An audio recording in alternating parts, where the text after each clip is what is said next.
property. No arrests were made, and they deemed it safe for residents to return. They had deployed a number of specialized teams, SWAT teams, crisis negotiators, bomb technicians, and counterterrorism investigators, of course, searching for any sort of incendiary devices or any leads or potential accomplices. Of course, we know now that officials believe that there was only one person involved in this attack, Shamsud-Din Jabbar, who is a Texas native, born and raised, in fact, not that far from here, about a 90-minute drive. He was an Army veteran, an IT specialist, a father of at least 3 children, twice divorced, and according to reports, somebody that had fallen on financial hard times in recent years.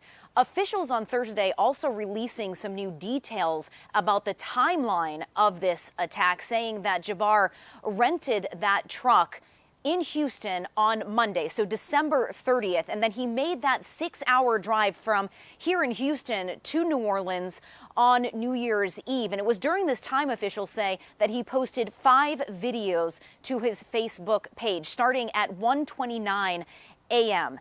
In those videos, he proclaimed his allegiance to ISIS, saying that he joined the terror organization before the start of this past summer, also saying that his original plan was to attack his relatives and his friends, but that he was afraid that the headlines in the news would not properly portray the, quote, war that was taking place between believers and disbelievers. But it seems at this point, at least, that the investigation at this property where this suspect was allegedly living until this attack, that has concluded for now.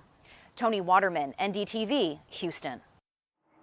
Well, as my colleague Tony Waterman is reporting, the FBI has said that Jabbar was an Army veteran and U.S. citizen born in Texas. And according to a now removed LinkedIn profile, Jabbar worked in various roles in the U.S. Army, including in human resources and IT, before he was discharged.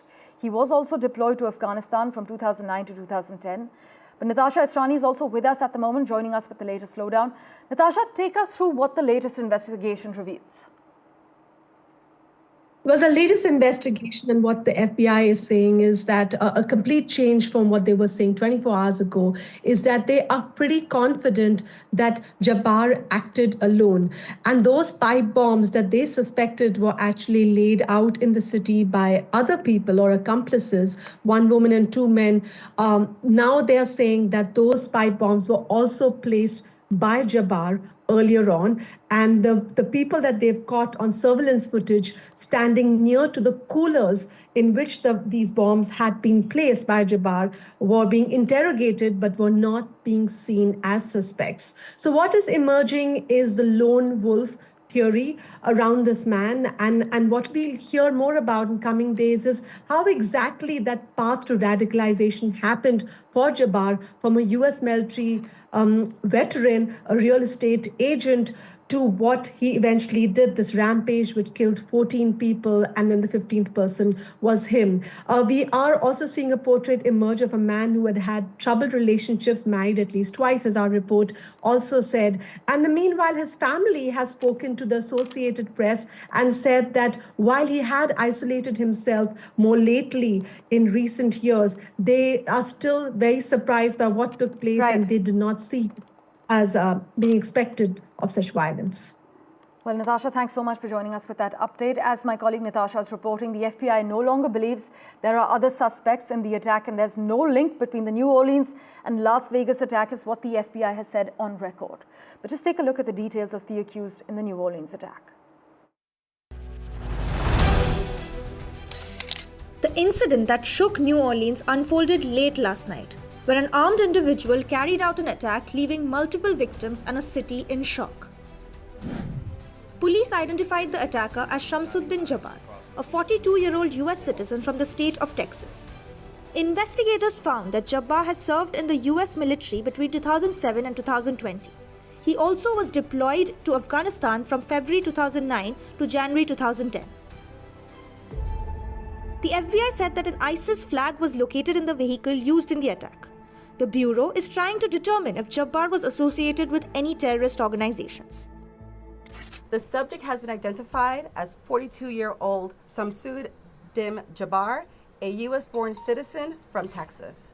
He was driving a Ford pickup truck, which appears to be rented, and we are working to confirm how the subject came in possession of this vehicle.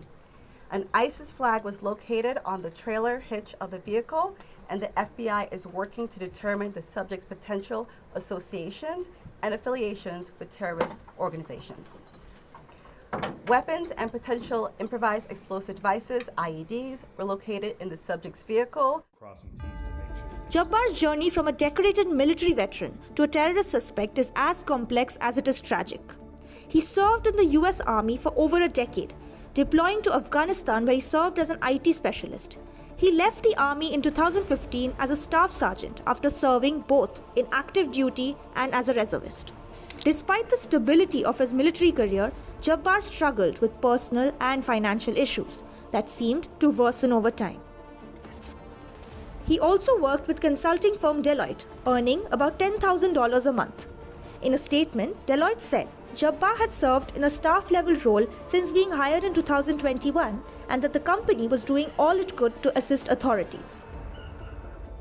Though the influence of ISIS was significantly reduced in the past few years, US residents said that the attacker, Jabbar, was inspired by ISIS.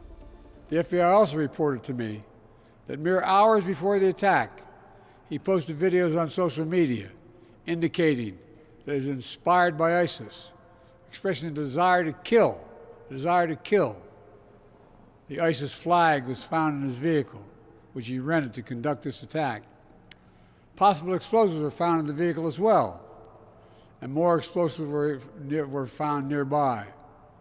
The situation is very fluid, and the investigation has a preliminary stage. Police have recovered evidence from the scene, which they hope will shed light to his motives. For now, the focus remains on finding answers. Why this happened and what could have been done to prevent it. With Mohammad Ghazali, Bureau Report, NDTV. And in staying with updates from the United States, I must also inform you that 10 people were wounded in a shooting outside a New York City nightclub late on Wednesday night while they were waiting to get into a private event. About 15 people were standing outside Amazura nightclub at about 11:15 p.m. This is local time on Wednesday in the Jamaica neighborhood of the city's Queensboro, when 4 men on foot approached the group of 16 to 20-year-olds. In fact, the New York Police Department has confirmed that 3 or 4 men opened fire on the group. Natasha Israni has been tracking all the finer details for us. She joins us with an update on this story as well. Natasha, the police believe about 30 shots were fired before the gunmen fled on foot, injuring 10 people. But what are police officials saying at the moment? Well, the police officials have given us some further updates, and they are saying that the event, they've given us more details on the private event that was taking place inside that venue. And ironically, that private event was actually for a memorial celebrating the life of a teenager who had been killed in another neighborhood of New York in Brooklyn, also due to gun violence. So really, really unfortunate and sad that while these 15 people are waiting outside the venue to actually get into the venue, where there were 80 people already inside the venue celebrating the life of this young teenager who had died last year, they were actually now shot by these 3 to 4 men is what the police are saying. And they walked down the street towards the people outside, all young people between the age of 16 to 20, fired those 30 shots, as you said, and then they got into a vehicle and left. That vehicle had an out-of-state license plate, a New Jersey license plate as well, but the officials have not been able to catch those suspects yet. But Mayor of New York City, Eric Adams, has come out clearly and said that this is not being seen as a terrorist attack and has no link to any of the events in New Orleans as well as Vegas, but they are seeing it as a potential gang-related event. Right, Natasha, thank you so much for clarifying and joining us with that crucial update. Meanwhile, firework mortars and cam fuel canisters were actually found stuffed into the back of the Tesla Cybertruck that exploded outside Donald Trump's Las Vegas hotel early Wednesday local time, killing a suspect inside the vehicle and sparking an intense investigation into possible terrorism. But the Las Vegas Metropolitan Police and Clark County Fire Department officials have said that a person died inside the futuristic-looking pickup truck, and 7 people nearby also suffered minor injuries. Authorities were still working to get the body out of the vehicle hours into Wednesday afternoon, and they started processing the evidence inside. But reports so far indicate that the cyber truck was rented to a man named Matthew Allen, who is an active duty US Army Special Forces intelligence sergeant who was serving in Germany.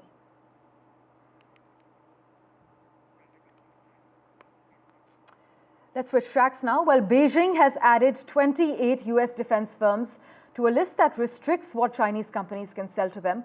The latest escalation in a trade war that is set to deepen this year. Many of the targeted firms, which includes Lockheed Martin, by the way, were already subject to Chinese sanctions. But this latest move signals Beijing's increased willingness to hit back at Washington. In fact, one China expert said that the drumbeat of these things is going to be more frequent, especially going into 2024. And with US President-elect Donald Trump expected to take a more aggressive stance towards Beijing, US-China ties are firmly top of their mind for multinational corporations, as per many analysts. And in other news, an assassination attempt by poisoning has been made on the former Syrian dictator Bashar Assad. This is what The Sun is reporting. NDTV cannot independently verify this claim as we speak, but the ousted leader reportedly fell ill on Sunday in Moscow, where he has resided since fleeing Syria in early December. The 59-year-old requested medical help, then began to cough violently and choke, according to online reports. Now, General SVR has said this on record, which is believed to be run by a former top spy in Russia. We are, of course, waiting for a confirmation on the same. And in other crucial news, US National Security Advisor Jake Sullivan is set to visit India as the Joe Biden administration wraps up its 4-year term and prepares for the handover of power to the Donald Trump 2.0 administration. Mr. Sullivan has been one of the most influential and key officials in the outgoing US administration, as we have been covering. He has played a critical role in managing conflicts across the world, whether it's the Russia-Ukraine war, Israel's war in Gaza, and tensions with Iran, as well as the growing assertiveness of China. Mr. Sullivan is now expected to meet Prime Minister Modi and External Affairs Minister Dr. Jaishankar, besides holding talks with his Indian counterpart, Ajit Doval. And a quick update from South Korea now, where investigators were reportedly involved in a standoff with a military unit inside the presidential residence as they attempted to arrest the country's suspended leader, Yoon Suk-yeol, weeks after his botched attempt to declare martial law.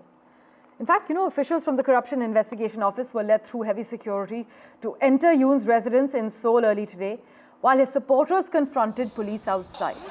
These are visuals coming in from South Korea as investigators released a statement saying they have started executing the arrest warrant, and the president's lawyer, meanwhile, has released a statement right now vowing to legally challenge the arrest warrant without elaborating. But the president's team has previously called the order unlawful. As always, news and updates continue in a moment. Stay with us right here on NDTV.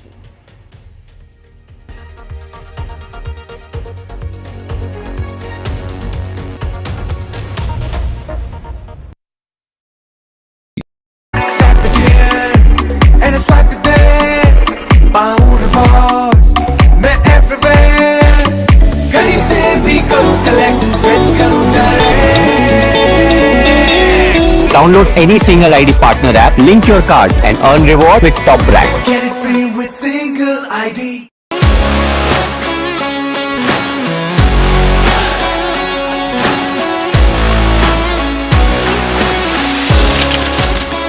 We are able to maintain the democratic fabric and the democratic system. I want to do something that can make a difference. लगातार जनता की आवाज को सरकार तक पहुंचाने का काम मैं करता हूं.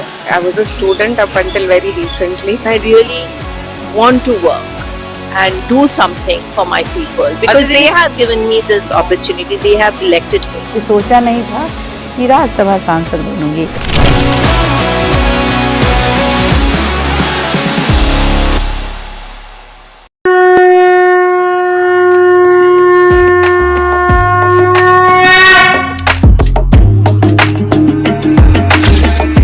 Mahakumbh, a festival of faith, the world's biggest spiritual festival, the divine dip at the spiritual Sangam, a sacred confluence of faith, culture and heritage. NDTV's mega coverage of the Mega Fest. NDTV at Mahakumbh 2025.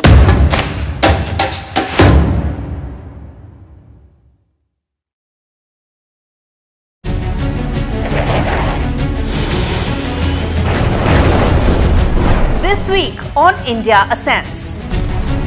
China's stick and carrot support to both Myanmar's junta and rebels exposed. India ramps up border defenses in the face of joint Pakistan-Bangladesh threat.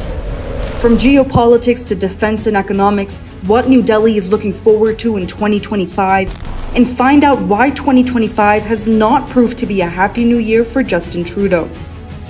All this and more only on India Ascends with me, Gauri Dwivedi, at these timings on the NDTV network.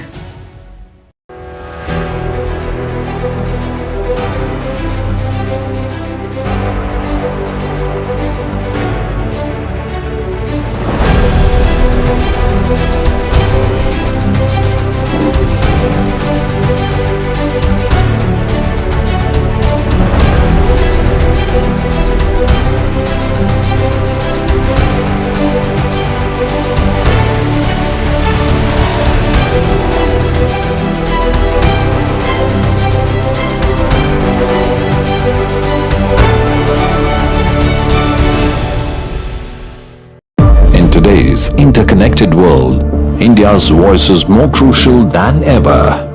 When India speaks, the world listens. At NDTV World,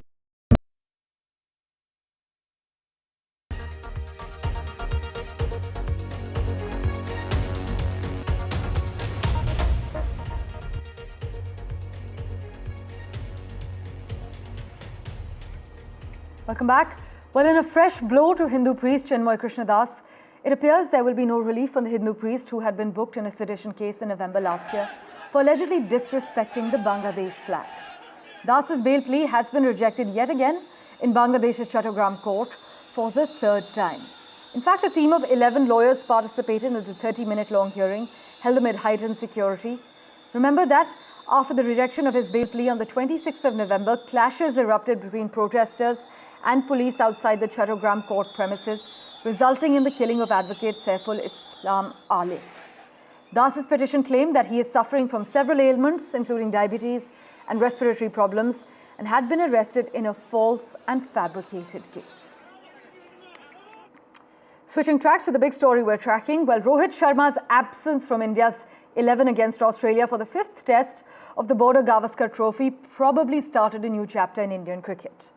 After suffering from a poor run of form, Sharma decided to opt out of the Sydney Test, and this is probably the first instance of an Indian captain dropping himself from the playing 11 owing to poor form, according to Sunil Gavaskar. However, you must note that former India star Sanjay Manjrekar, part of the commentary panel for the official broadcasters as well, was intrigued that there was so little spoken about Rohit's absence at the toss. Former India coach Ravi Shastri was commentating at the toss, and he did not ask in details about Rohit Sharma's absence. But stand-in captain Jasprit Bumrah mentioned gracefully that our captain has shown leadership by opting to rest in the game. That shows there's a lot of unity in this team. There's no selfishness. Whatever is in the team's best interests, we are looking to do that. These are Bumrah's words. And in other news, Tesla's annual electric vehicle sales have actually experienced a significant decline for the first time in more than 10 years, marking a major shift for the electric vehicle leader. Now, this decline highlights the challenges the company faces in maintaining its growth momentum amid increasing competition in the EV market, especially with Chinese players like BYD. But does Elon Musk have a revival plan? Well, Mugdha Mishra reports.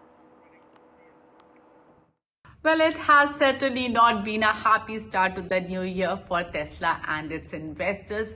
For the first time in over a decade, Tesla has reported an annual sales decline of around 1%. And that decline comes on the back of the fact that in the last quarter, Tesla really pushed hard to have a sales push.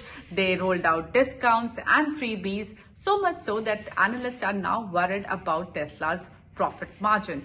But what ails this demand is the fact that in the US, early adopters have made their purchases, and the second wave of customers are still wary of infrastructure, charging infrastructure issues, and have range anxiety. However, what has helped Tesla till now, that the stock has seen a 50% rise in 2024, and that's because Elon Musk famously was supporting Donald Trump in the run-up to the elections, presidential elections, and we saw Donald Trump win and Tesla stock rise as the tides were turning in the favor of Donald Trump. But from here on, it's interesting space because we have seen Chinese players rise rapidly in global EV market, and also the legacy players have almost all of them launched their own EVs, which are again nibbling into the market share of Tesla. So there are these challenges for Tesla, but analysts expect an S-shaped recovery in EV demand. So though the demand is right now slow, they expect that it will again come back. There will be a growth in EV sales in the future. However, China angle and market share angle are going to trouble Tesla for some more time. But what's interesting is the US economy and US politics, because of the support that Elon has extended to Donald. We expect a positive policy environment for Tesla, at least in the US. So the first year of US new president's rule will be interesting to watch, and I'm sure investors will be watching that space very keenly to know what policies come out in favor of Tesla. So let's see how this year rolls out for Tesla. Well, thank you for investing your time and watching this edition of The World 24/7. As always, we'll keep tracking the latest updates for you. Do stay tuned.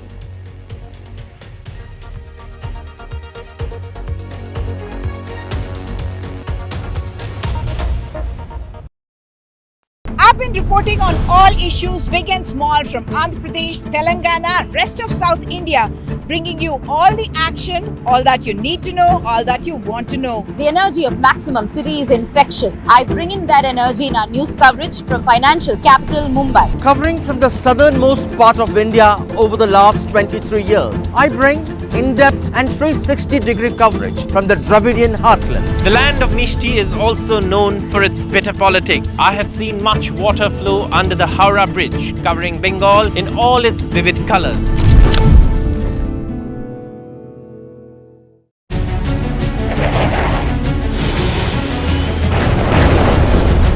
This week on India Ascends. China's stick and carrot support to both Myanmar's junta and rebels exposed. India ramps up border defenses in the face of joint Pakistan-Bangladesh threat. From geopolitics to defense and economics, what New Delhi is looking forward to in 2025, and find out why 2025 has not proved to be a happy new year for Justin Trudeau. All this and more only on India Ascends with me, Gauri Dwivedi, at these timings on the NDTV network.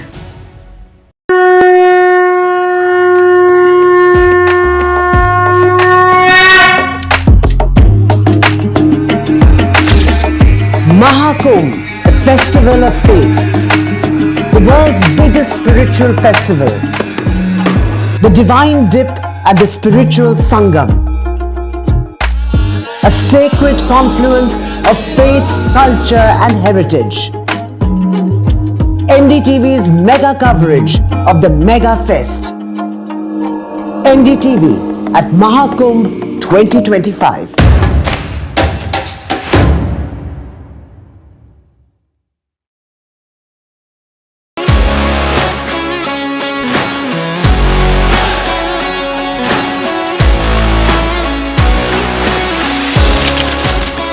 We are able to maintain the democratic fabric and the democratic system.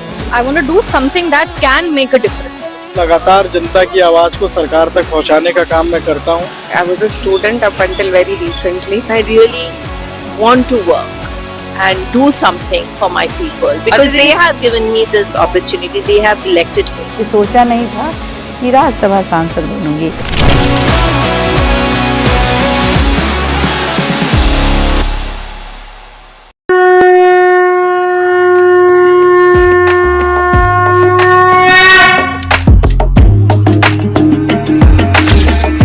Mahakumbh, the festival of faith, the world's biggest spiritual festival, the Divine Dip at the Spiritual Sangam, a sacred confluence of faith, culture and heritage. NDTV's mega coverage of the Mega Fest. NDTV at Mahakumbh 2025.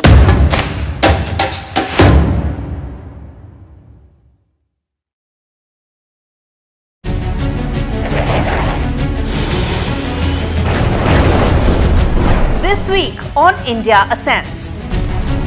China's stick and carrot support to both Myanmar's junta and rebels exposed. India ramps up border defenses in the face of joint Pakistan-Bangladesh threat. From geopolitics to defense and economics, what New Delhi is looking forward to in 2025, and find out why 2025 has not proved to be a happy new year for Justin Trudeau. All this and more only on India Ascends with me, Gauri Dwivedi, at these timings on the NDTV network.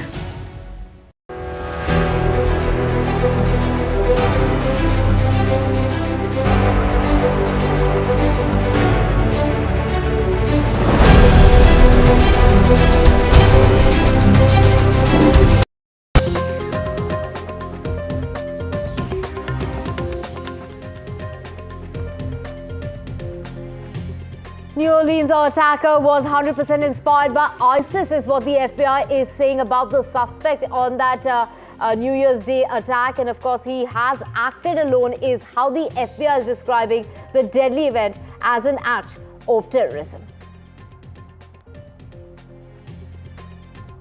And Australia's fifth test match in Sydney, it's Rohit Sharma who's opted out, and it's Jasprit Bumrah who's saying that Rohit Sharma has shown a lot of leadership, and Bumrah is leading the team in Australia.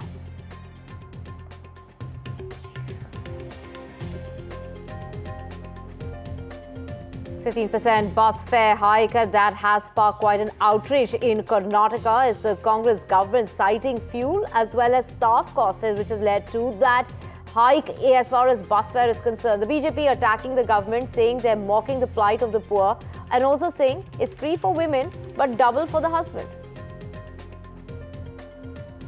Cold wave grips North India and dense fog engulfs the Delhi NCR region. Visibility levels have dipped to low levels, while the Supreme Court today will resume its hearing on air pollution. And New Year's cheer as the job market grows. We're talking about the job market growth that's coming in at 9% as far as 2024 is concerned, and it's the FMCG that's seeing a record fresher hiring.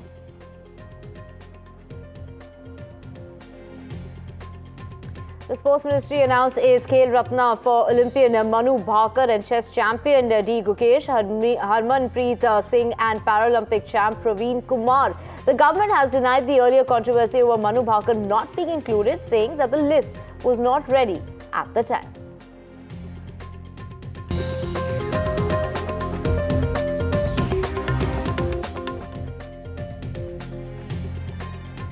A very good morning. You're watching NDTV 24/7. You're watching The Breakfast Show with me, Divya Vapa. We have a whole lot lined up for you, but let's just get you our top story, and that is coming out of New Orleans. The attacker was 100% inspired by ISIS, is what the FBI is now saying. The suspect in the New Year's Day attack in New Orleans acted alone, is what the FBI has gone on to say, describing that deadly event as an act of terrorism. 14 people have been killed and dozens others have now been injured when the man plowed into that crowd on Bourbon Street in a pickup truck. So let's just get you, the reactions coming in and what the FBI really has to say about the case. The incident that shook New Orleans unfolded late last night, when an armed individual carried out an attack, leaving multiple victims and a city in shock. Police identified the attacker as Shamsud-Din Jabbar, a 42-year-old US citizen from the state of Texas. Investigators found that Jabbar has served in the US military between 2007 and 2020. He also was deployed to Afghanistan from February 2009 to January 2010. The FBI said that an ISIS flag was located in the vehicle used in the attack. The Bureau is trying to determine if Jabbar was associated with any terrorist organizations. The subject has been identified as 42-year-old Shamsud-Din Jabbar, a U.S.-born citizen from Texas. He was driving a Ford pickup truck, which appears to be rented, and we are working to confirm how the subject became in possession of this vehicle. An ISIS flag was located on the trailer hitch of the vehicle, and the FBI is working to determine the subject's potential associations and affiliations with terrorist organizations. Weapons and potential improvised explosive devices, IEDs, were located in the subject's vehicle. Jabbar's journey from a decorated military veteran to a terrorist suspect is as complex as it is tragic. He served in the US Army for over a decade, deploying to Afghanistan where he served as an IT specialist. He left the army in 2015 as a staff sergeant after serving both in active duty and as a reservist. Despite the stability of his military career, Jabbar struggled with personal and financial issues that seemed to worsen over time. He also worked with consulting firm Deloitte, earning about $10,000 a month. In a statement, Deloitte said Jabbar had served in a staff-level role since being hired in 2021 and that the company was doing all it could to assist authorities. Though the influence of ISIS was significantly reduced in the past few years, US residents said that the attacker, Jabbar, was inspired by ISIS. The FBI also reported to me that mere hours before the attack, he posted videos on social media indicating that he was inspired by ISIS, expressing a desire to kill. The ISIS flag was found in his vehicle, which he rented to conduct this attack. Possible explosives were found in the vehicle as well, and more explosives were found nearby. The situation is very fluid, and the investigation has a preliminary stage. Police have recovered evidence from the scene, which they hope will shed light to his motives. For now, the focus remains on finding answers. Why this happened and what could have been done to prevent it. With Mohammad Ghazali, Bureau Report, NDTV. We do not assess at this point that anyone else involved in this attack except for Shamsud-Din Jabbar. Right here behind me is the rather modest mobile home that officials believe the suspect was living in ahead of this attack. And up until this morning, this entire area and down the street was completely cordoned off as law enforcement officials carried out a rather extensive sweep of the property. You can see here that this gate was busted open at some point. The front door of this mobile home also taken off its hinges. And if you look inside, it looks like a place that anybody would be living. There are books on the shelves, there are shoes on the floor. The FBI saying on Thursday morning that it has concluded its search of this property. No arrests were made, and they deemed it safe for residents to return. They had deployed a number of specialized teams, SWAT teams, crisis negotiators, bomb technicians, and counterterrorism investigators, of course, searching for any sort of incendiary devices or any leads or potential accomplices. Of course, we know now that officials believe that there was only one person involved in this attack, Shamsud-Din Jabbar, who is a Texas native, born and raised, in fact, not that far from here, about a 90-minute drive. He was an Army veteran, an IT specialist, a father of at least 3 children, twice divorced, and according to reports, somebody that had fallen on financial hard times in recent years. Officials on Thursday also releasing some new details about the timeline of this attack, saying that Jabbar rented that truck in Houston on Monday, so December 30th, and then he made that 6-hour drive from here in Houston to New Orleans on New Year's Eve. And it was during this time, officials say, that he posted 5 videos to his Facebook page, starting at 1:29 a.m.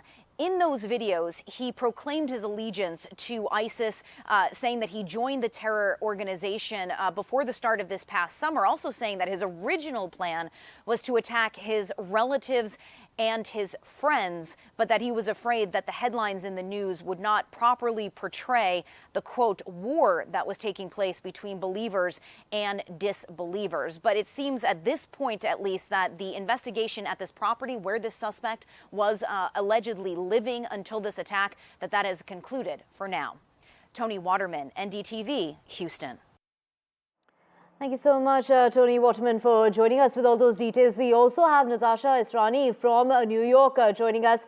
Natasha, over to you. What really raised eyebrows during the investigation, though, was the fact that both suspects, we are talking about the suspect in New Orleans and the suspect in Las Vegas, they were both U.S. Army veterans. But now the FBI is saying that the man in New Orleans was acting alone and these incidents were not connected. That's right. The links, there are three links out here. One is that the person who's suspected of the attacks in Vegas was actually currently in the army, while Jabbar, who is the attacker in New Orleans, was a former army veteran. But the other link, of course, was the timing within hours of each other. And the third link was a car rental app called Turo, from where both these individuals rented the vehicles which they used in these two separate incidents. And that's why there were certain threads that investigators were following to see if there were any links between these two attacks. But so far, they haven't found any links, so they're not ruling them out in future investigations. In terms of the attack in New Orleans, there's new information emerging on Jabbar, not only of his service in the army, but also of his troubles with not only with his personal life, but also in just adjusting to civilian life after leaving the army. His family has come out and said that while he had isolated himself in recent years, they did not expect such violence from a person like him. And another interesting report that's emerging is that Jabbar might have traveled to Egypt and even Toronto in the recent 1 or 2 years. And I think those are the threads which FBI and other investigators are going to be following more closely to see. While on one side, they say that he was 100% inspired by Islamic State, the bigger question is also whether the Islamic State actually helped him and whether they were involved in this attack in any way. And so far, we are completely unclear on that aspect. Right, Natasha, we also have Alex Zaiden, GOP strategist, joining us as well to get us more on this. Thank you so much, Alex, for speaking with us. When we talk about, there were 3 attacks that took place, one in New York, one in New Orleans, and one in Vegas. And, it was presumed that they seem to be linked. But from, the information that's coming out now is that the attacker in New Orleans was acting alone. However, he was acting as far as, that attack that's taken place. Joe Biden is supposed to, visit New Orleans. There are a lot of questions that are being raised, a lot of eyebrows that are being raised. But, from what we're hearing is they're not connected. However, take us through what's really the latest as far as the investigation is concerned with the New Orleans attacker. Now the FBI is saying was 100% his attack was inspired by the ISIS. Well, look, I think here these investigators are going to have to sort through this because obviously the linkage between the two is suspicious, but it's not certain at this point in time. Obviously, the New Orleans attacker was motivated by radical Islamist ideology. We don't know exactly why the individual or individuals responsible for the Las Vegas explosion had their ideology. There's obviously the connection of the U.S. military, but the U.S. military is a big military. They may have served on the same base, but Fort Bragg is a very big base. So investigators have a very large haystack here to go combing through to find some needles. But I think the real top of the headline here for these incidents is that Islamist extremism is still, very unfortunately, alive and well and targeting the Western world. If we look at the attack that happened recently in Germany, if we look at New Orleans, these horrible attacks are indicators that now these terrorists, these ISIS sympathizers, will use everyday things like vehicles, just like the terrorists on 9/11 used airplanes to try and strike fear and terror and kill people and try and truly break the fabric of Western civilization.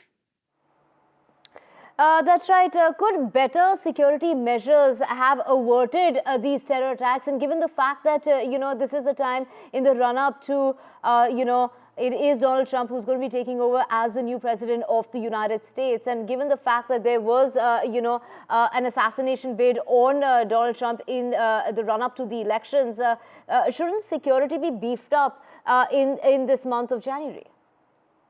Alex. Absolutely, security should be beefed up, yes.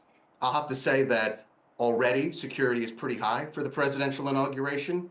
It's a tier 1 security event, but that doesn't mean there's still a great deal of concern coming into January 20th when President Trump will be inaugurated at the Capitol with the outgoing president, with part of his new cabinet, with the outgoing cabinet, with members of Congress, with hundreds of thousands or probably millions of people in attendance on the National Mall. There should be a lot of security in Washington, D.C. in the lead up to the inauguration and on Inauguration Day. But obviously, there needs to be a great deal of vigilance because of attacks like this. We hope that they're not a warning sign of something else to come. You mentioned that assassination attempt against President Trump back in July. The second attempt, and the individual there never got a shot off, but it was still an attempt on President Trump's life. We have to look also, the Iranian government has made it quite clear that they do not want President Trump to live to take the oath of office, and they are absolutely determined to try and assassinate him. Something like an Iranian plot to attempt to disrupt the inauguration or harm President Trump cannot be taken off the table. That's a very serious concern. I'm concerned about that, and I think that President Trump's safety in those days leading up to the inauguration, and of course, after he's our president once again, absolutely paramount that he's secure. Right, and of course, that ISIS flag that was found inside the vehicle, when we talk about that being quite a giveaway in terms of, this was an ISIS-inspired attack. That is how the FBI is describing it. What details do we have of Jabbar? Well, look, he obviously is an American citizen. He was born in Texas. His brother has given an interview in which his brother has said that Jabbar may have lost his way. An ex-wife said he was behaving extraordinarily erratically over the last few months. So it appears, simply based on the information we have now, which is not absolutely confirmed because we can't speak to the individual, he's dead, but it appears that sometime between his service in the Army and when he committed this attack, that he became radicalized. The question is, where, why, and how? And that's going to be part of the investigation here to determine how exactly that happened. The ex-wife had said that he appeared to be ingesting some of the strains of more radical Islamist beliefs. His brother had said that the whole family was raised Christian, but then Jabbar eventually converted to Islam. Again, when did that happen? When did this individual turn from someone who apparently served his country to a life of violence? However, I will point out one thing about his service record.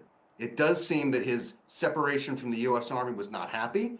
He did try to join the Navy at one point, but was rejected. So there may have been some warning signs with this individual's service in the U.S. military, some warning signs that could have indicated that he was unstable and on a terrible path to destruction.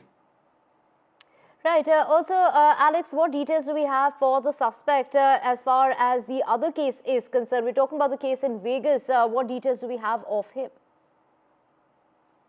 Well, in Las Vegas, it's a little bit more mysterious as of right now. That individual that was deceased in the Cybertruck appears to be a Green Beret, which is a more elite member of the United States Army. We don't know that much about him at the time, 37 years old, apparently killed in that explosion. However, the authorities in Las Vegas have said they have not been able to ascertain a DNA match at this point in time because the body was so badly burned. Surveillance and data have shown that the Cybertruck, which was rented, much like the vehicle in New Orleans, they were both rental vehicles. The Cybertruck went from Denver, Colorado to Las Vegas, pulled up outside that hotel, went through the valet area, pulled up in front of the hotel, and 17 seconds later, it exploded with the combination of a gas can and fireworks. So those elements, gasoline and fireworks, are relatively easy to obtain in certain states. The question is going to be, where did that particular suspect get his hands on those items, and can they link the purchase of those items to him or even to someone else. That's going to be the trail that investigators should be following over the coming hours and days. Right, Alex, we also have Natasha Esrani joining us from New York. Natasha, security barriers were removed for repairs just before that attack that took place in New Orleans. That is so unfortunate because in 2019, a security report actually indicated that the New Orleans district there, the French quarters, really needed to beef up their security further because they did see those bollards as a problem, that the bollards weren't enough to keep potential attackers off the pedestrian areas. And interestingly, there was a whole revamp to the security area that was going on and was supposed to be wrapped up next month, which is February, just before Super Bowl, which is a massive football event and a major sporting event here in the United States. And while those changes were taking place, they had makeshift security arrangements, which included vehicles blocking off roads. But unfortunately, in this case, Jabbar was able to bypass a police car that was blocking off the entrance to the pedestrian area of Bourbon Street, go around and then plow into the crowds. So this is being seen as a security failure by the New Orleans Police Department as well. And they have actually known of this concern for years now because there was fear that there could be an attack like this inspired by other attackers in Europe and other places where trucks have plowed into Christmas markets and Christmas crowds. So that is now under close examination as well. Right, of course. Thank you so much, Natasha and Alex, for joining us this morning and, getting us a little bit as far as the investigation is concerned. And what is really being said that so far what we know is that the attacks that have taken place, 3 of the attacks that have taken place in the United States on New Year's Day were not linked, is what the FBI is saying as of now. Let's listen into what Joe Biden has to say, who's planning to visit the New Orleans today. They've established that the attacker was the same person who planted the explosives in those ice coolers in 2 nearby locations in the French Quarter just a few hours before he rammed into the crowd with his vehicle. They assess he had a remote detonator in his vehicle to set off those 2 ice chests. Video footage showing the shocking incident of Uma Thomas, MLA's fall from that makeshift stage set at a height of around 15 feet from the ground at that stadium in Kochi in Kerala emerged on Thursday, exposing violations of safety norms that left her seriously injured and on ventilator support. So, of course, this is the visuals on your screen with the MLA falling from that 50-foot stage. The MLA fell from that stage during that event that she had gone for on the 29th of December 2024. So, of course, the video there, of course, exposing the violation as far as safety norms are concerned that left her seriously injured and on on ventilator support. It was MLA Uma Thomas who was seriously injured in the lapse that took place, and of course the organizers have now been booked in the case. The footage showing Uma Thomas walking towards the front row of the chairs with difficulty as there was little room for maneuvering, and a person on the stage could be seen moving a chair to help her get to the front row where there was little space to move around between the chairs, and also it's serving as a de facto barrier with no other structure to prevent a potential free fall. She sits down on that chair at the time, and then she could be seen requesting perhaps to move to another one, and she tries to walk past another person right next to her. There's very little space for her to walk past that person, and she stumbles and loses her balance.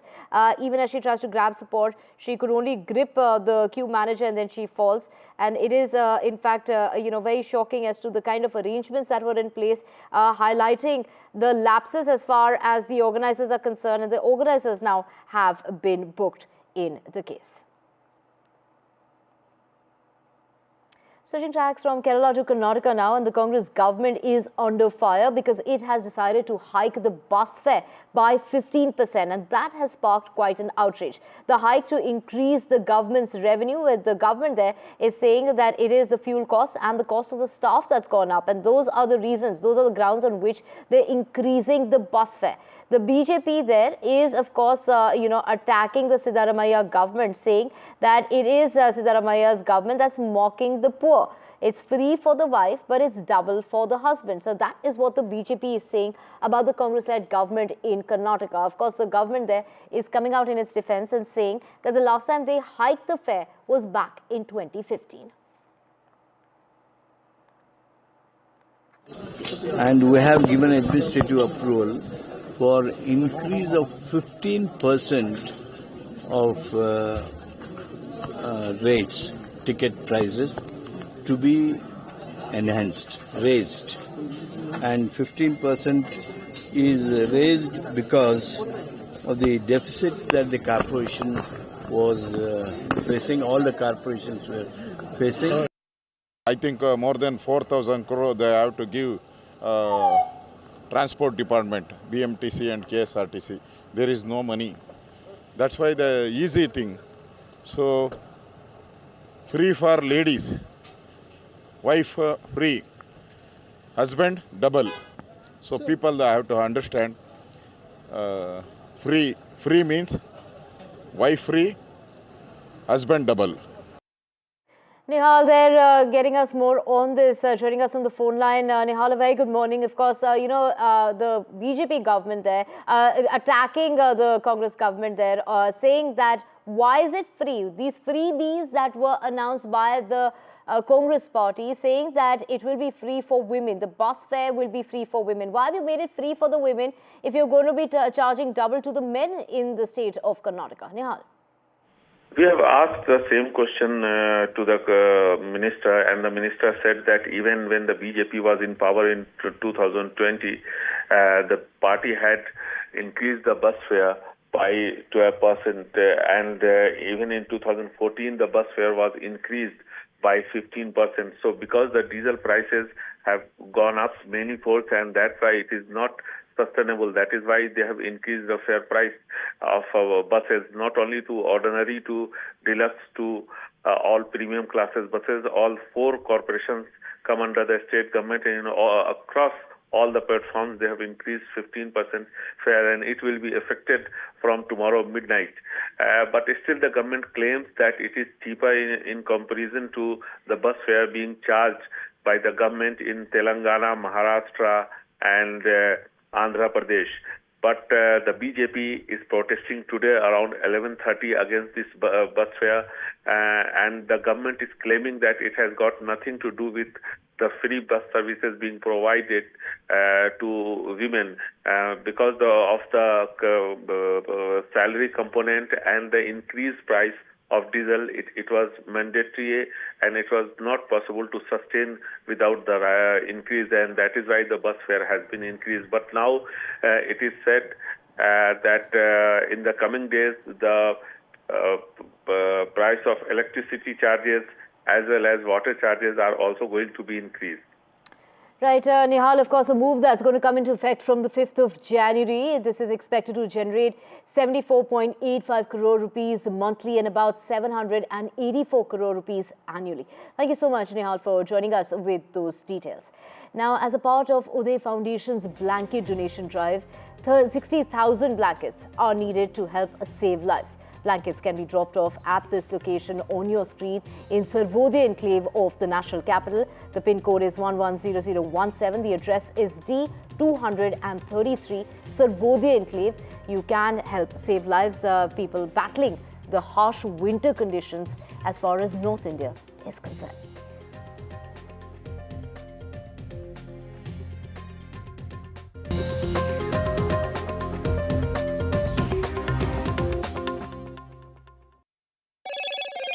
Hello, Moto. Motorola Edge 50 Pro, world's first AI-powered pro-grade camera.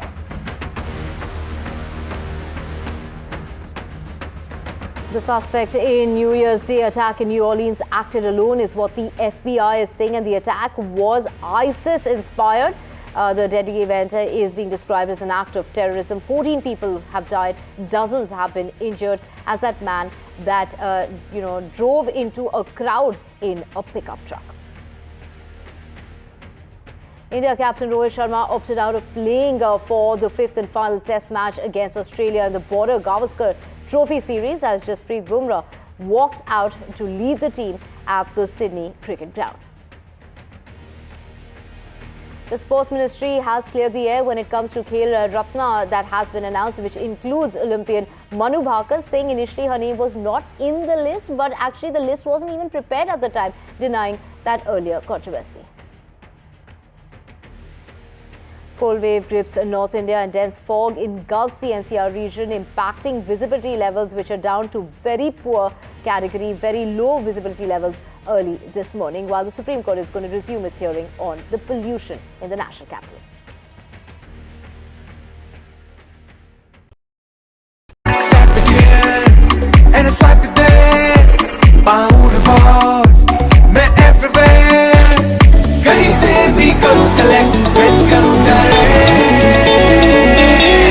Download any single ID partner app, link your card and earn reward with Top Rank. Get it free with single ID. I've been reporting on all issues big and small from Andhra Pradesh, Telangana, rest of South India, bringing you all the action, all that you need to know, all that you want to know. The energy of Maximum City is infectious. I bring in that energy in our news coverage from financial capital Mumbai. Covering from the southernmost part of India over the last 23 years, I bring in-depth and 360-degree coverage from the Dravidian heartland. The land of Mishti is also known for its bitter politics. I have seen much water flow under the Howrah Bridge, covering Bengal in all its vivid colors.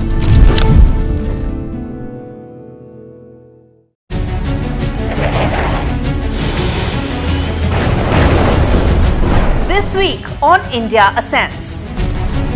China's stick and carrot support to both Myanmar's junta and rebels exposed. India ramps up border defenses in the face of joint Pakistan-Bangladesh threat. From geopolitics to defense and economics, what New Delhi is looking forward to in 2025, and find out why 2025 has not proved to be a happy new year for Justin Trudeau. All this and more only on India Ascends with me, Gauri Dwivedi, at these timings on the NDTV network.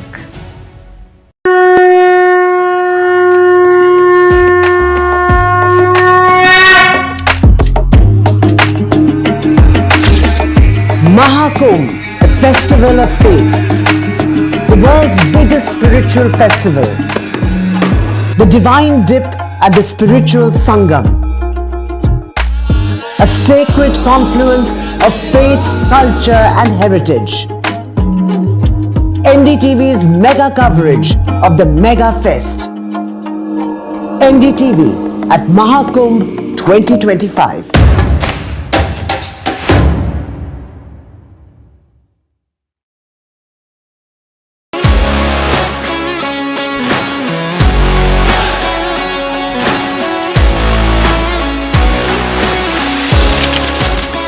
We are able to maintain the democratic fabric and the democratic system. I want to do something that can make a difference. लगातार जनता की आवाज को सरकार तक पहुंचाने का काम मैं करता हूं. I was a student up until very recently.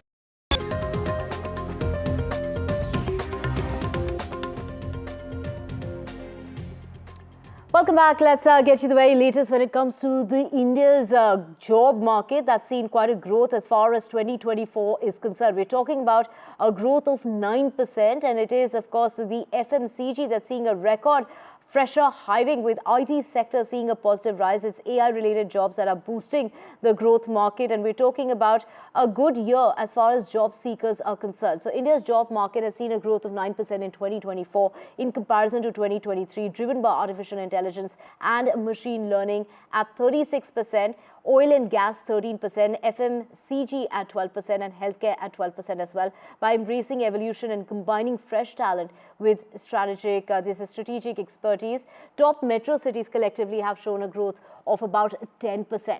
And to know more on this, we have Shantanu Rouge, CEO Team Lease, joining us.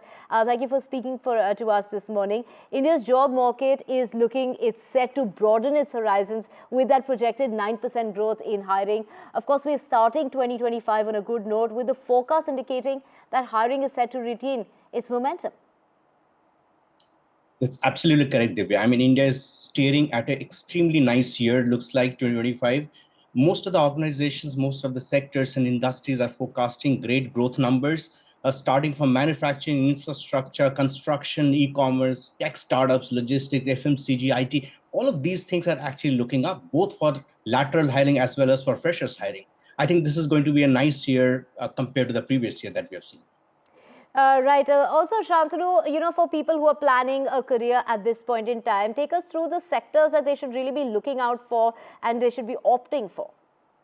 So if you see, where most of the industries are actually going through a massive disruption at this point in time, led by emerging tech. Every industry and on the face of the world today are looking at using the benefits, advantages of Gen AI to actually transform their businesses. So possibly most professionals today must look at upskilling themselves in one of these technologies. For example, if you want to get into AI, you have multiple job roles, right? From the front end, people who are users of AI. For example, prompt engineering is a great career options today, and that's a skill that almost everyone must have. But behind prompt engineering, there are other tech roles available who are AI engineers, algorithm writers, people are looking at AI security matters and stuff like that. And if you look at other sides, I mean, there are great job roles coming up for data analysts, data engineering, cloud engineers, DevOps, IoT. Most industries today are actually evolving and changing themselves to becoming green, becoming more sustainable, becoming more efficient, use of technology, digitalization. All of these things are actually changing the world of organizations and the world of work. I think it's important and imperative for everyone. It's almost becoming irresponsible if you do not do it, to ensure that they upskill themselves with one of these programs and become relevant to the new job roles which are coming up. Right, Shantanu, of course, what we are seeing is companies are not only looking for seasoned professionals, but also broadening their search beyond established hubs. But what about women? Because, we are seeing women coming in fifth from the bottom when it comes to participation in the workforce. Divya, I think this is a good time for women to come back to the workforce. There's an open invitation for women workers today, and organizations are actually growing up and making sure the workplaces are becoming more amenable, more friendly to a lot of these women who want to come back to their professional careers today. So they are being open to flexible work hours, working from a hybrid mode of working, which is sometime you can work from office, few days you can work from home, looking at project-driven work, looking at upskilling them with new skill sets, creating some sort of support system. I think the workplace is becoming pretty friendly to welcome women back into the workforce and ensuring that women participation actually goes up. There is a great recognition of this fact. Alternatively, even the gig workforce world has grown up. There are great opportunities available because companies are looking at seasoned, specialized niche skills today, and they are open to people who can actually work with them and for different projects, for part-time, for special projects. I think the world is becoming more open and inviting for a lot of women workers to come back and rejoin the workforce and actually, progress there. Right. Thank you so much, Shantanu, for speaking with us this morning. And like you mentioned, of course, hiring professionals with 16 years plus of experience also saw an increase of 23% in December of 2024. And a 6% rise was witnessed in job opportunities for professionals with an experience of less than 3 years compared to December of 2023. Well, with that, we're switching tracks now to sports news, and it's Rohit Sharma's absence from India playing that match in Australia for the 5th test of the Border Gavaskar Trophy probably started a new chapter as far as Indian cricket is concerned after suffering from a poor run of a form. It is Sharma who decided to opt out of that Sydney test, and this is probably the first instance of an Indian captain dropping himself from playing owing to poor form, according to Sunil Gavaskar. We have Rika joining us. Rika, of course, Jasprit Bumrah there saying that this really shows a lot of leadership qualities as far as Rohit Sharma is concerned, who has opted out of playing for that match. Good morning, Divya. Good morning to our viewers. Yes, Rohit Sharma has done what no other Indian captain has done before, dropped himself from the playing 11 in Sydney because of poor form. Does this mean the end of Rohit Sharma in Test cricket? We still don't know. But what we do know that the Indian cricket team doesn't have a Test fixture after Sydney for very long, almost 6 months. And the team, of course, is going through a period of transition. Whether some of the seniors will stay, go, we'll have to wait and see. At the moment, the big news definitely is Rohit Sharma not playing the test match. But that really hasn't changed the fortunes of the Indian cricket team, as in the first hour of the Sydney Test, 3 wickets were down, and then post lunch, India lost Virat Kohli as well. Let me get in my guests on the show at this hour to discuss this turning point, as one would say, in India's cricket history or India's cricket journey. I'm joined by Enakshi Rajvanshi, the sports editor of Bridge. I'm also joined by senior sports journalist Gautam Bhattacharya. Gautam, good morning. Let me come to you. Rohit Sharma dropping himself from the Sydney Test. How significant is that moment in Indian cricket? It's an extremely significant moment, Rika. I mean, number one, records say that no Indian captain has ever done it. In fact, if you look up at the Test history, only England's Mike Dennis had done it, some 40 years in the 70s. You hardly get this kind of examples. And looking at the future, as you were talking, it looks like we may have seen the last of Sharma in red ball cricket. And actually, good morning. Do you concur with that? We've seen the last of Rohit Sharma in red ball cricket. He did start the year on a good note actually with the series, but I think we saw a dip only in September. He led the country to a World Cup win, and when it comes to red ball, it's obvious on how the things have changed, especially with the new coach coming in and his new strategies that have been brought in place. But seems like even today, if you saw the team sheet, we didn't see the Rohit there. We didn't see him on the boundary as well. So it does seem the signs are moving towards the end of his career. But I still think there might be something, because he's always full of surprises. That's what Indian cricket does. So let's see how it goes. Gautam, when we talk about great cricketers, legendary cricketers, we've always seen, a last spark of a time when, they have come back. And whenever we've talked about their retirement, they've come back and they have done something phenomenal before they have faded away. Do you not think that period of spark still remains in, or the period where Rohit Sharma can do a short period of Rohit Sharma can do something phenomenal still remains? See, all those who have, the legion of admirers of Rohit certainly like that one last hurrah. Now, let's not forget that, he had been essentially the white ball king, and we have got the ICC Champions Trophy in cricket.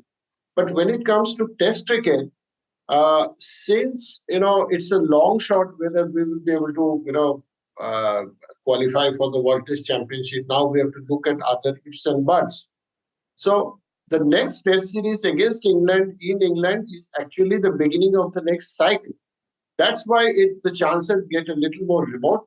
But as a batter, and one of the most delightful batters and entertainers of the white ball variety, we still have, there is a ODI series coming up, and then there is Champions Trophy too. So let's look forward for Rohit to come back into his elements in those formats first, and then let's see how it goes from there. While we're talking about Rohit Sharma and Rohit Sharma dropping himself from the Sydney Test to help India perform better, it really hasn't changed the team's fortunes. And actually, let me come back to you. Some of the shots played this morning really did not inspire confidence despite Rohit Sharma backing out of the Test match.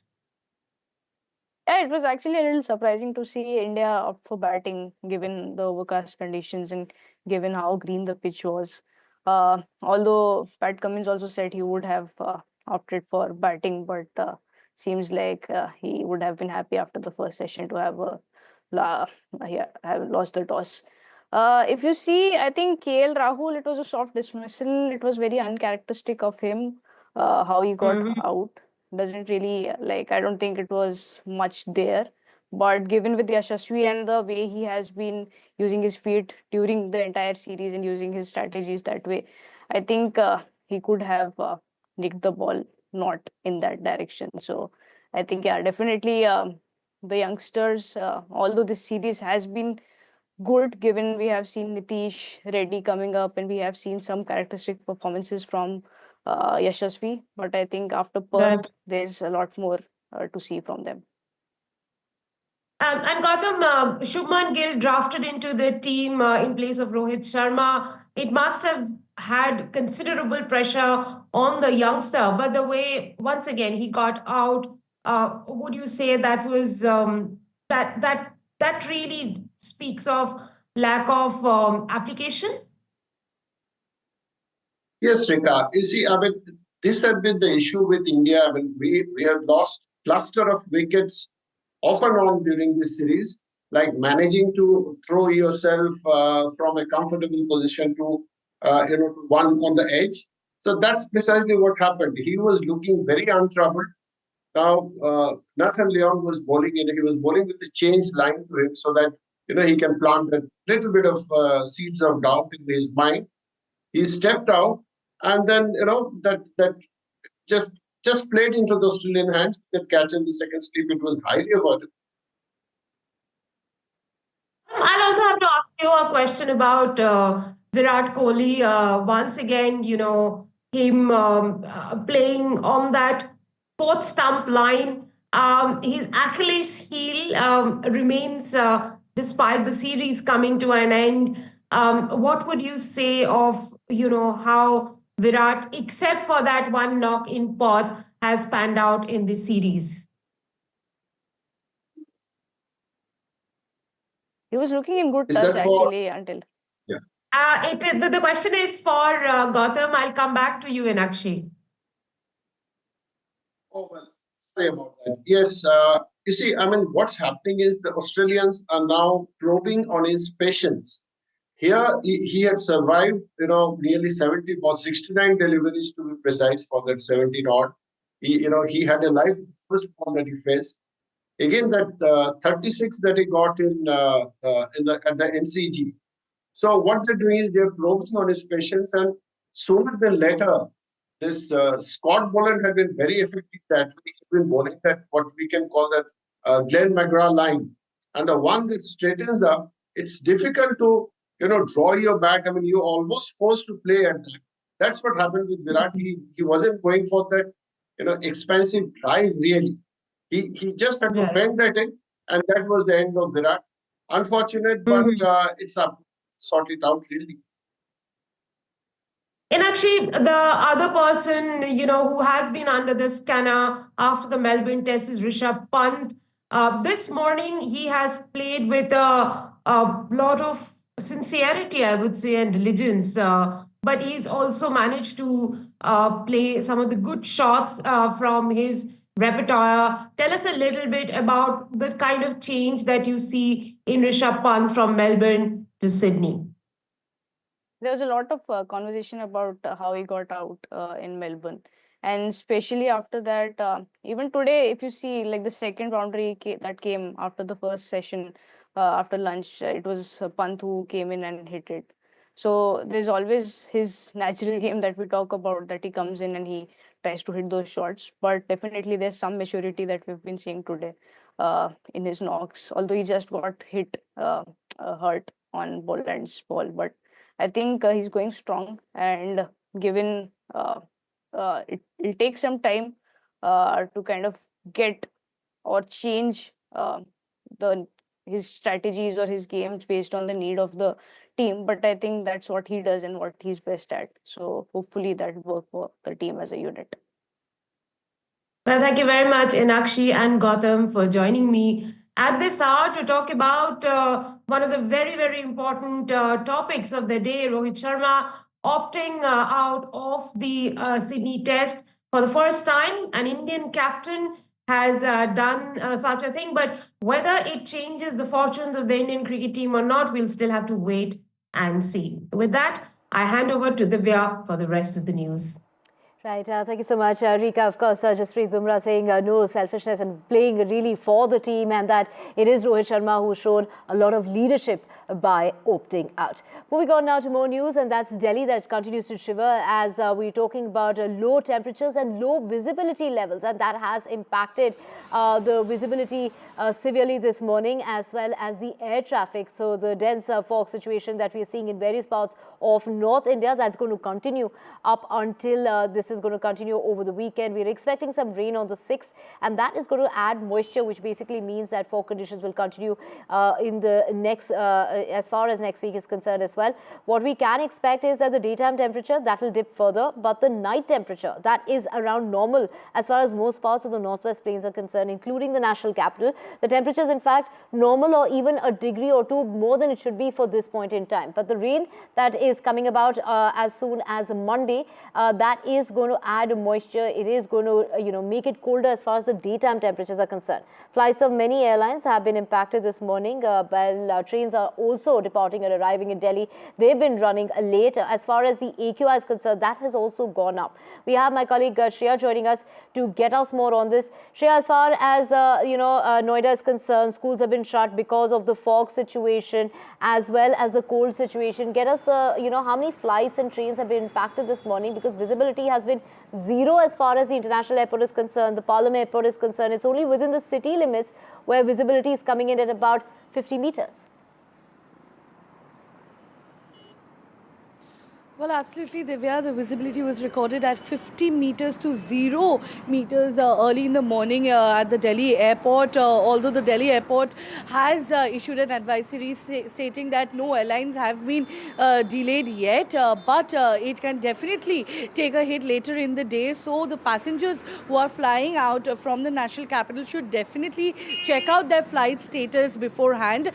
We also saw almost 23 train disruptions have taken place. The train have been rescheduled or delayed because of this blinding fog that has blanketed the national capital, because Delhi as well as other North Indian cities have been reeling under consecutive cold wave conditions. This is the 5th day of Delhi experiencing cold wave conditions. You can see the blinding fog around this area that has blanketed completely the national capital. The temperature has dropped to 8 degrees Celsius. It will be hovering somewhere between 8 to 20 degrees Celsius, and because of this smog you can see and the lowering of temperature, the pollutants are also not being able to disperse, thereby increasing the air pollution levels. The air quality is in the very poor category right now. And we also know, since you asked about the airlines, we know that while landings and takeoffs continue at Delhi airport normally, but flights that are not Cat 3 compliant, which are essentially low visibility landing feature, those flights may get affected. Passengers are requested to contact the airline concerned for updated flight. And as you said that today, IMD has issued an orange warning because of the dense smog, and it might get cloudy also later in the day. And on 6th January, which is coming Monday, rainfall is expected, which will further intensify the cold wave conditions. Back to you. Right, and of course lead to more fog because of the added moisture. Thank you so much for joining us with all those details. Switching tracks now, all preparations are underway for the Mahakumbh that will start on the 13th of this month and conclude on the 26th of February. The state government has announced that it will provide uninterrupted power during the course of the 45-day mega cultural event. The Uttar Pradesh government has decided to install solar-powered streetlights for the very first time to reduce energy consumption. 2004 hybrid solar lights are being installed throughout the area as far as major intersections are concerned and bridges that are connecting the tents to the banks of the Ganga and the Yamuna. Around 40 crore pilgrims are expected to assemble here in the Mahakumbh Kshetra to take the holy dip between 13 January and 26 February, and to ensure an uninterrupted 24-hour power supply, a mega electricity plan has been prepared by the Mela administration. To talk more on this, I have with me Manoj Gupta, who is the superintending engineer in charge of the electricity operations. तो मनोज जी, ये cables क्या हैं, इनका कैसे इस्तेमाल होगा? Actually पूरे मेले में इसकी जो प्लानिंग होती है, यहाँ पे एसटी लाइनें, एलटी लाइनें, सब स्टेशनों का निर्माण किया जाता है। ये पूरा एक अस्थाई शहर है जो लगभग 4000 हेक्टेयर में बसा हुआ है। इस अस्थाई शहर को 24 घंटे बिजली आपूर्ति देना, इसमें तमाम कैमरे लगे हुए हैं जिनको 24 घंटे अनवरत बिजली देनी है। लगभग 4,25,000 कैंपों को हम संयोजन देंगे जो मेले में आएंगे। विभिन्न अखाड़ों के लिए हमने अलग व्यवस्था की है। हमने इस पूरे मेले क्षेत्र में जो करीब 2 महीने के अंदर ही 1405 किलोमीटर एलटी लाइनें बनाई हैं, जो आप समझ सकते हैं कि 2 महीने के अंदर 1405 किलोमीटर लाइनों को बनाना और उन सब पे 67,000 LED स्ट्रीट लाइटों की स्थापना करना है।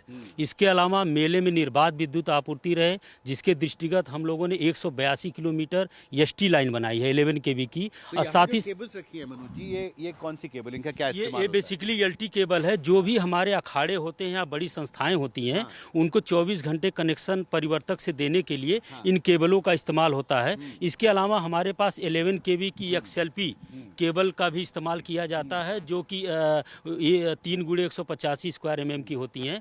इन केबलों के माध्यम से हम मेले क्षेत्र में 30 पांटून पुल बनाए जाएंगे। लगभग 10 पांटून पुलों से हम इन केबलों को इंटरकनेक्ट करते हैं, ताकि मेले में जो हम 7 132 kV से आपूर्ति ले रहे हैं, उसके साथ साथ 14 33/11 kV सब स्टेशन से आपूर्ति ले रहे हैं। इन पूरे का एक रिंग मेन सिस्टम बना हुआ है। रिंग मेन सिस्टम इसलिए कि यदि किसी भी तरह का किसी भी क्षेत्र में ब्रेकडाउन हो तो दूसरे क्षेत्र की आपूर्ति दूसरे क्षेत्र में RMU के माध्यम से पहुंच जाए। And it's actor and singer Diljit Dosanjh who recently met with Prime Minister Narendra Modi, marking a fantastic start to 2025 for the Punjabi singer-actor. During their meeting, Diljit Dosanjh praised India's diversity, highlighting the country's vibrant culture and rich heritage. The Prime Minister applauded Diljit's achievements, saying he's winning hearts globally. But it's the farmers who were very disappointed in that visit of that meeting of Diljit Dosanjh with the Prime Minister, asking as to why is it that Diljit Dosanjh isn't joining them in their protest.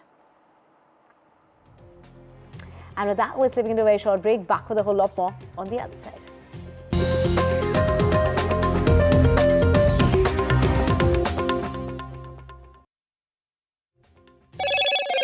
Hello, Moto. Motorola Edge 50 Pro, world's first AI-powered pro-grade camera.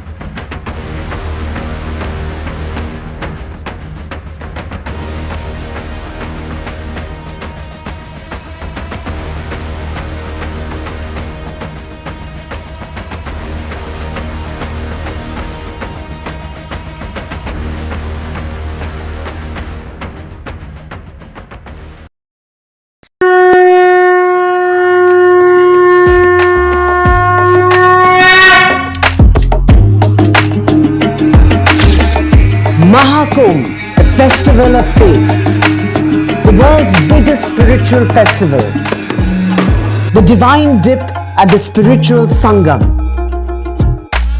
a sacred confluence of faith, culture and heritage. NDTV's mega coverage of the Mega Fest. NDTV at Mahakumbh 2025.